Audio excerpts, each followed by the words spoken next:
મિત્રો આજે આપણે વાત કરીશું એમ તો જે રાજનેતાઓ છે એ જનતાની સેવા માટે જનતા સામે પ્રતિનિધિત્વ કરવા માટે આપણે આપણા વિસ્તારમાંથી સારો એવો વ્યક્તિ પસંદ કરીને સરકારમાં લાવતા હોઈએ છીએ, જેથી કરીને આપણા વિસ્તારની જે સમસ્યાઓ સરકાર સુધી પહોંચાવે અને જેથી કરીને સરકાર એનો ઉકેલ લાવે. એના માટે આપણે જનતામાંથી એક પ્રતિનિધિત્વ કરવા માટે એક ચોક્કસ પ્રકારનો એક માણસ, એક વ્યક્તિ પસંદ કરીને આપણે મોકલતા હોઈએ છીએ, પરંતુ એ જ વ્યક્તિ જનતાનો વિરોધી થઈને જનતાને આમ તેમ બોલે એવું તો નહીં ચાલે. નમસ્કાર મિત્રો, આજના ફરી એક નવા વિડીયોમાં આપનું સ્વાગત છે. મિત્રો આજે આપણે વાત કરીશું એવો જ એક નેતા. આપણે વાત કરીએ તો છોટાઉદેપુર એક આખો ટ્રાઇબલ એરિયો છે, આદિવાસી વિસ્તાર છે. એ વિસ્તારના સાંસદ, લોકસભાના સાંસદ જસુભાઈ રાઠવા લોકોને અવારનવાર ખોટા શબ્દ બોલતા આપણને જોવા મળ્યા. તો પહેલાં આપણે આ જસુભાઈ રાઠવાનો એક વિડીયો જોઈ લઈએ. પછી તમને હરાડું પહી જાય, ગોંડમાં ડીંડોળી પહેરી જાય, તો પછી આપણને ખબર પડે કે હવે આ પેલો કઈ, અને પછી તમને હરાડું પહી જાય, ગોંડમાં ડીંડોળી પહેરી જાય, તો પછી આપણને ખબર પડે કે.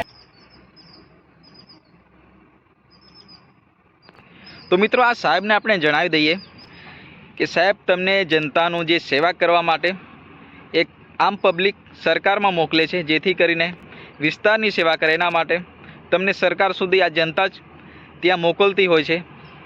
જનતા માટે આવા અપશબ્દો વાપરવા શું યોગ્ય છે?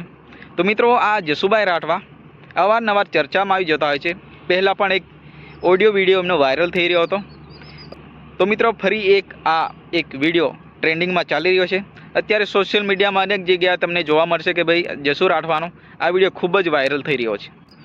કોઈ પણ પાર્ટી હોય જે સત્તામાં આવી જતી હોય ને, તો એમનામાં એક પાવર આવી જતો હોય છે, પરંતુ એ પાવરનો ઉપયોગ આવી રીતે જેમ તેમ ન વાપરી શકાય. મિત્રો આ જનતા તમને પ્રતિનિધિત્વ કરવા માટે સરકારમાં મોકલે છે. એ જનતા સરકારમાંથી પણ જે આમ રસ્તામાં પણ ઉતારી દે, એ જનતામાં પાવર છે. એટલે ખોટી રીતના આવા અપશબ્દો વાપરવા યોગ્ય નથી. આ સાહેબને જણાવી દઈએ. અવારનવાર આવા જે આ જસુભાઈ રાઠવાના વિડીયો વાયરલ થતા હોય છે. આ જસુભાઈ રાઠવા એમને એવું છે કે ભાઈ સત્તા અમારી છે, જે પાર્ટી અમારી છે, જેમ એમ બોલીશું એમ કરીશું, બધું અમારા ઈશારે ચાલશે, એવું એમની વિચારધારા હશે. પરંતુ એવું નથી સાહેબ. જે જનતાની પાવર છે ને, એ કોઈ સરકારમાં નથી.